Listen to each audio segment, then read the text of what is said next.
Hello everyone, मैं सिर्फ Kirti and welcome to maths learner. अगर आप बीएससी मैथमेटिक्स का स्टूडेंट हैं या आपका सब्सिडी सब्जेक्ट मैथमेटिक्स है तो ये चैनल आपके लिए काफ़ी हेल्पफुल होगा। स्पेशली अगर आप एनओयू का स्टूडेंट है तो आपको इस चैनल पर एनओयू के सारे प्रीवियस ईयर क्वेश्चंस का सॉल्यूशन मिल जाएगा। अगर आप लोग के पास एनओयू के प्रीवियस ईयर क्वेश्चन अवेलेबल नहीं है तो आप लोग मेरे टेलीग्राम चैनल को ज्वाइन कर सकते हैं, जिसका लिंक आपको डिस्क्रिप्शन बॉक्स में मिल जाएगा। तो पिछले वीडियो में हम लोगों ने ग्रुप बी और ग्रुप ए का क्वेश्चन कवर कर लिया था। आज हम लोग ग्रुप सी के क्वेश्चन को कवर करने जा रहे हैं। तो ग्रुप सी आपका स्टैटिक्स और डायनामिक्स का क्वेश्चन है। इसमें ये मोस्टली आपका थ्योरी बेस्ड ही क्वेश्चन होता है, पर ये थ्योरी बेस्ड क्वेश्चन आपको रटने वाला नहीं होता है, आप इसको समझ के बना सकते हो। तो हमारा जो फर्स्ट क्वेश्चन है वो है आपका state and prove the necessary and sufficient condition for the principle of virtual work. तो सबसे पहले हम लोग इसका स्टेटमेंट देखते हैं, फिर इसको हम लोग प्रूव करेंगे। तो इसका स्टेटमेंट होता है the necessary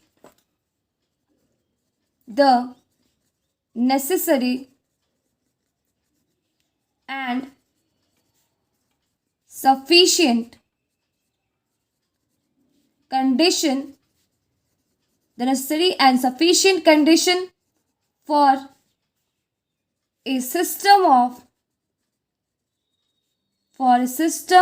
of coplanar। तो इसका स्टेटमेंट देखो आपका क्या हो गया। The necessary and sufficient condition for a system of coplanar forces acting on a particle be in equilibrium is that the algebraic sum of virtual work done by the system of forces in any small displacement consistent with the geometrical condition of the system is 0। तो ये statement आपको थोड़ा याद करना होगा। फिर देखो, फिर हम फोर्स बनाएंगे हम लोग। हमारा मान लेते हैं कि देखो ये हमारा वाई एक्सिस है, यहाँ पे एक्स है, ये हमारा ओ ऑरिजिन है, यहाँ पे हम लोग इसको ओ डैश से इसको करते हैं, ये हमारा फोर्स एफ हो गया। ठीक है, यहाँ ये आपको इसको हम लोग नेम दे देते हैं, F2 दे देते हैं, इसको दे देते हैं हम लोग F1 दे देते हैं। फिर ये आपका F3 हो जाएगा और इसको हम लोग नेम दे देते हैं F4 और इस वाले को हम लोग नेम देते हैं F5। ठीक है, तो अब हम लोग आगे देखते हैं। तो हम लोग अब हम लोग उसको लिख लेते हैं। तो हम लोग क्या कर रहे हैं, यहाँ पे हम लोग F1 F2 F3 सब क्या है, हमारा कोप्लेनर फोर्सेस है। तो let F1 F2 F3 F4 dot dot dot be a system of coplanar forces, be a system of coplanar forces acting on a particle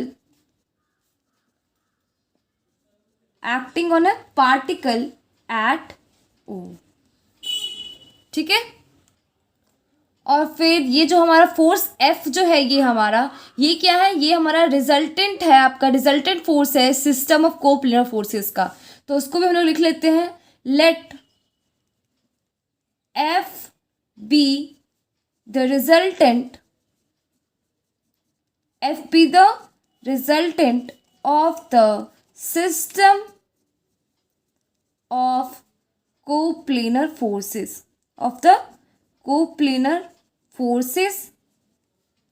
and यहाँ पे जो ओ डैश जो है इसको हम लोग मान लेते हैं वो डी है। ठीक है, ये जो ओ डैश है ना हमारा, ये इसको हम लोग डी से मान लेते हैं कि उसका क्या है, वो डी है। तो ओ डैश जो है आपका, उसको हम लोग वेक्टर डी से रिप्रेजेंट करेंगे। Be an arbitrary small displacement be an arbitrary small displacement of particle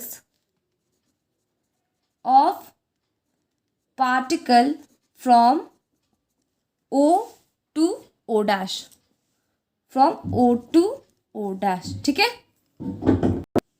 तो हम लोग अब आगे देखते हैं। अब हम लोग F जो हमारा रिजल्टेंट फोर्स है वो हम लोग निकाल सकते हैं। तो लिखेंगे हम लोग लिखेंगे पहले हम लोग सिंस F इज द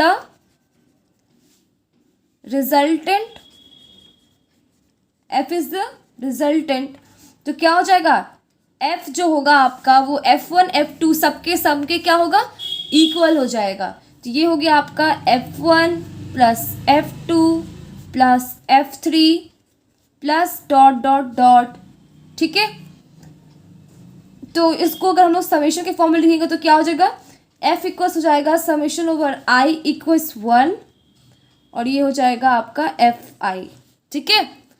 अब आगे देखो, अब आप लोग को वर्क डन का फॉर्मूला जानते हो कि वो क्या होता है, फोर्स इंटू द डिस्प्लेसमेंट होता है। तो यहाँ पे हमारा जो वर्चुअल वर्क डन होगा वो क्या होगा, the algebraic sum of virtual work done by the system of coplanar forces,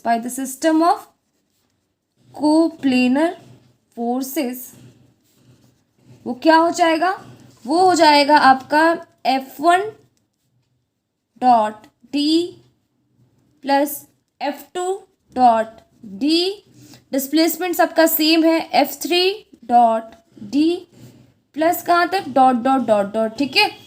तो ये आपका क्या हो जाएगा, देखो F1 F2 सब ये सब डी जो आपका कॉमन होकर बाहर निकल जाएगा। तो ये हो जाएगा आपका F1 plus F2 plus F3 plus dot dot dot, और क्या होगा, वेक्टर डी हमारा बाहर निकल गया।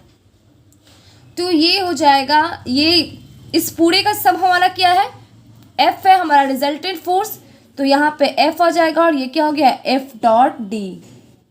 तो अब हमारा नेसेसरी कंडीशन देखते हैं, नेसेसरी और सफिशिएंट कंडीशन देखते हैं। तो नेसेसरी कंडीशन आपका क्या होगा, वो देखो, नेसेसरी कंडीशन वो हो जाएगा, देखो हम लोग यहाँ पे लिखेंगे कि let the system of forces be in equilibrium. मान लेते हैं कि क्या है, सिस्टम ऑफ फोर्स जो है हमारा इक्विलिब्रियम में है, देन द रिजल्टेंट क्या हो जाएगा, जीरो हो जाएगा। कोई भी आपका अगर कोई भी सिस्टम इक्विलिब्रियम में तब होता है जब उसमें कोई एक्सटर्नल फोर्स जो है उस पर अप्लाई नहीं किया जाता होगा। तो यहाँ पे F क्या हो जाएगा, जीरो हो जाएगा। तो फिर सम ऑफ वर्चुअल वर्क जो हम लोग निकाले थे वो क्या हो जाएगा, sum of virtual work done by the system of forces, वो क्या है हमारा, वो है हमारा F डॉट डी। और क्योंकि यहाँ पे F क्या है, जीरो आ गया, तो F डॉट डी क्या हो जाएगा, जीरो डॉट डी। तो ये क्या आ गया हमारा, जीरो आ गया, ठीक है। ये हम लोग किसको यूज़ करके, इसको मान लो कि हम लोग इसको 1 ले लेते हैं, तो ये क्या हो जाएगा, फ्रॉम 1। तो यही हमारा क्या नेसेसरी कंडीशन हो गया।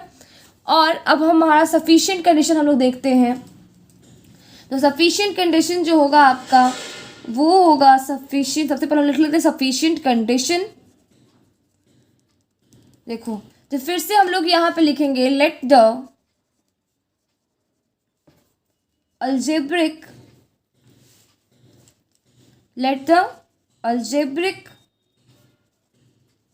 sum of virtual work done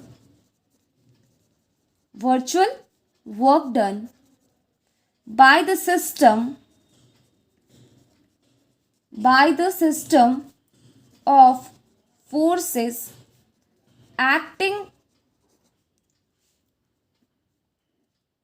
at O B 0। हमारा जो हम लोग मान ले रहे हैं कि जो हमारा अल्जेब्रिक सम है वर्चुअल वर्क डन का एट पॉइंट ओ पे जो हमारा जो वर्क डन हो रहा है, जो फोर्स जो अप्लाई हो रहा है उसके द्वारा, वो क्या है, वो जीरो है हमारा, ठीक है। तो आगे क्या हो जाएगा, तो जब जीरो हो गया तो हमारा हम लोग जो इक्वेशन आपका 2 हो जाएगा। देखो इसको हम लोग इक्वेशन, ये हमारा इक्वेशन 1 था, इसको हम लोग इक्वेशन 2 मान लेते हैं, ठीक है। तो ये क्या हो जाएगा, तो हम लोग अगर फ्रॉम 2 हम लोग के पास पहले से हम लोग के पास है क्या कि F डॉट डी जो है आपका वो है 0, ठीक है। तो यहाँ से हम लोग को क्या हो जाएगा, देयरफॉर F वो तो 0 के इक्वल होगा, क्योंकि डी तो जीरो के इक्वल, डिस्प्लेसमेंट तो जीरो नहीं हो सकता है ना, तो ये क्या हो गया, डी क्या हो गया, D does not equals to zero हो जाएगा, ठीक है।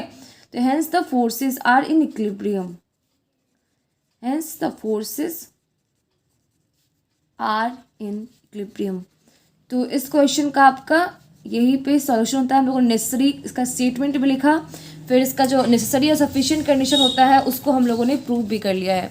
तो इस तरह से ये आपका प्रिंसिपल ऑफ वर्चुअल वर्क का ये जो काम है ये हो चुका है।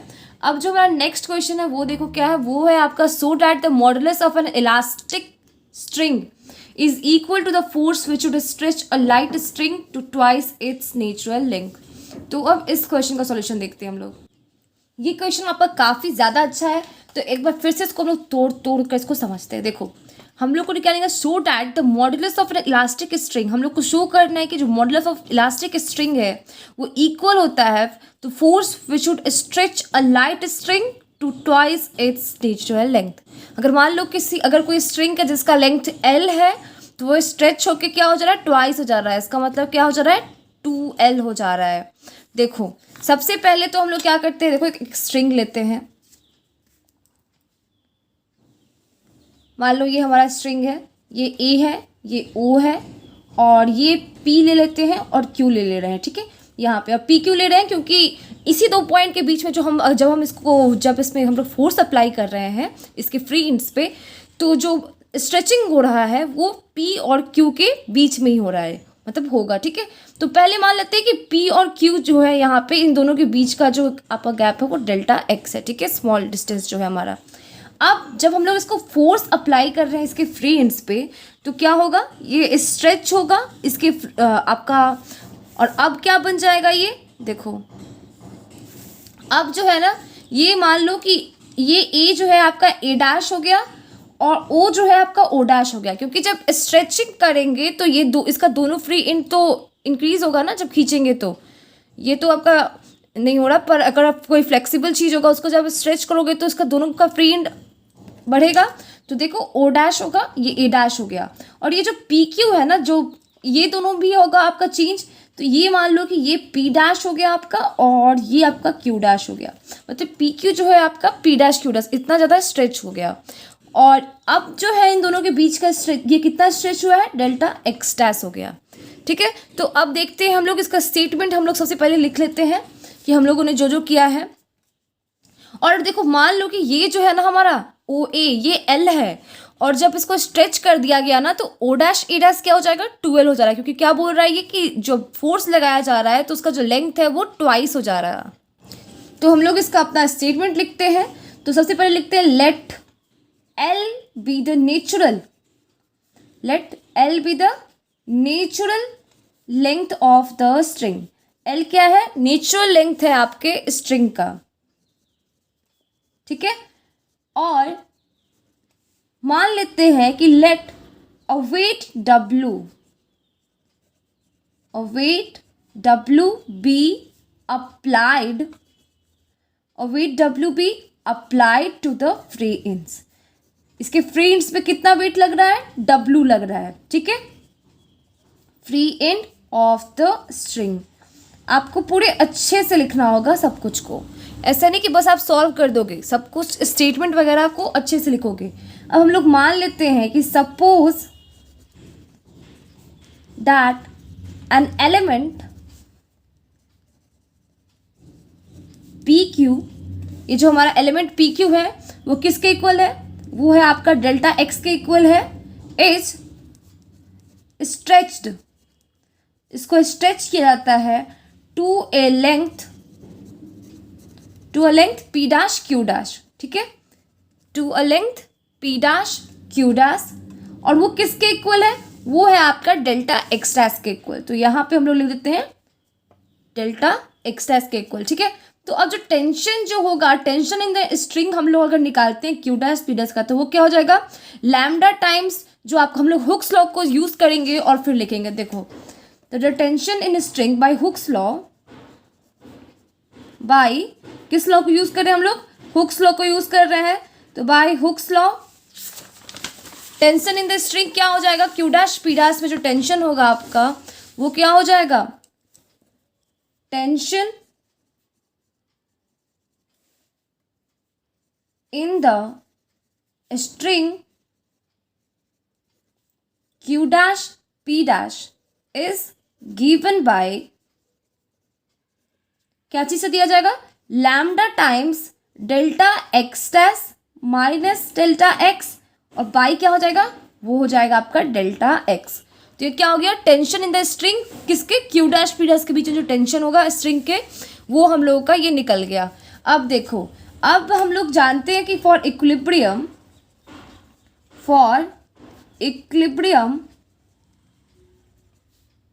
Of the element delta X dash, this tension, ये जो हमारा टेंशन जो है इज इक्वल, किसके इक्वल होगा, is equal and opposite, is equal and opposite to the weight W, is equal and opposite to the weight W attach to A dash. ठीक है, यहां तक तो आप लोगों को समझ में कोई प्रॉब्लम नहीं हुआ होगा, काफी ज्यादा इजी कॉन्सेप्ट है ये। अब देखो, तो अब हम लोग इसी को, तो डेल्टा एक्स डैश को इक्विलिब्रियम में होने के लिए क्या होना चाहिए, जो हमारा टेंशन जो स्ट्रिंग का निकला है वो हमारा इक्वल हो जाएगा, वो W के इक्वल हो जाएगा। Therefore lambda dot delta X dash minus delta x by delta x, ये किसके इक्वल हो जाएगा, ये आपका W के इक्वल हो जाएगा।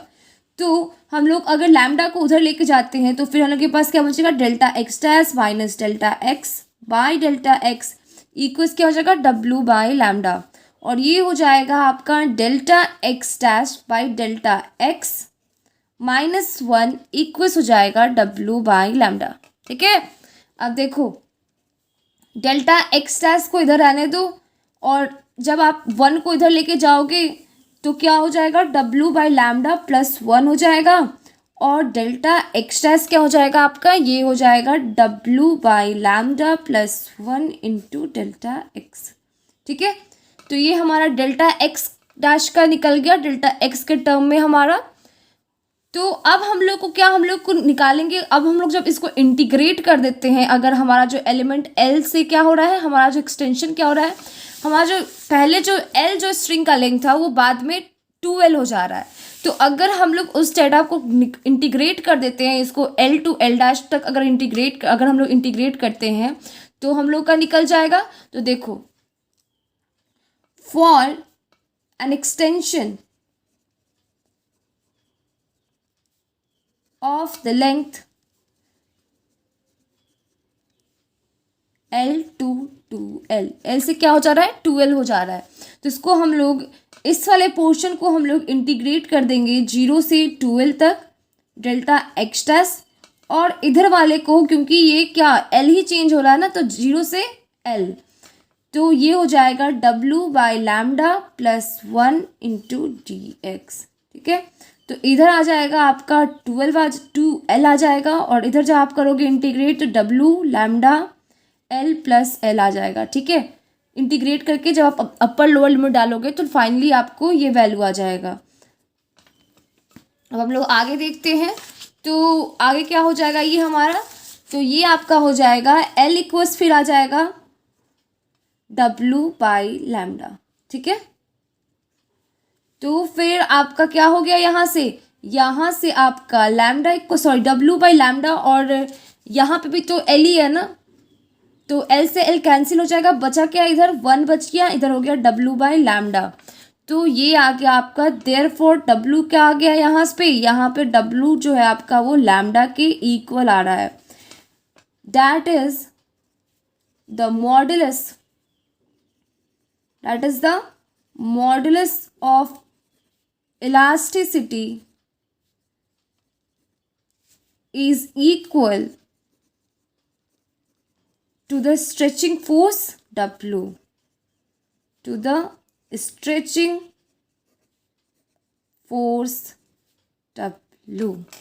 ठीक है, तो यहाँ पे क्या आ गया, लास्टली आपका लैम्डा जो होगा वो W के इक्वल आ जाएगा, और यही क्या है, लैम्डा जो आपका मॉडुलस ऑफ इलास्टिसिटी है वो इक्वल हो गया आपका स्ट्रेचिंग फोर्स W के। और हम लोग को क्या करना था, हम लोग को यही प्रूव करना था कि show that the modulus of an elastic string is equal to the force which is stretch a light string to twice its natural length.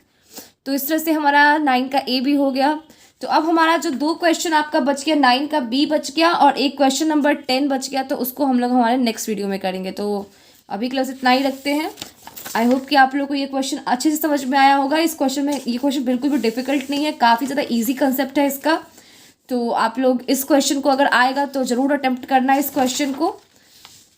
तो फिर मिलते हैं हम लोग हमारे नेक्स्ट वीडियो में। अगर वीडियो अच्छा लगा हो तो वीडियो को लाइक कीजिएगा, चैनल को सब्सक्राइब कीजिएगा और अपने दोस्तों के साथ ज़रूर शेयर कीजिएगा, ज़्यादा से ज़्यादा शेयर कीजिएगा। Thank you.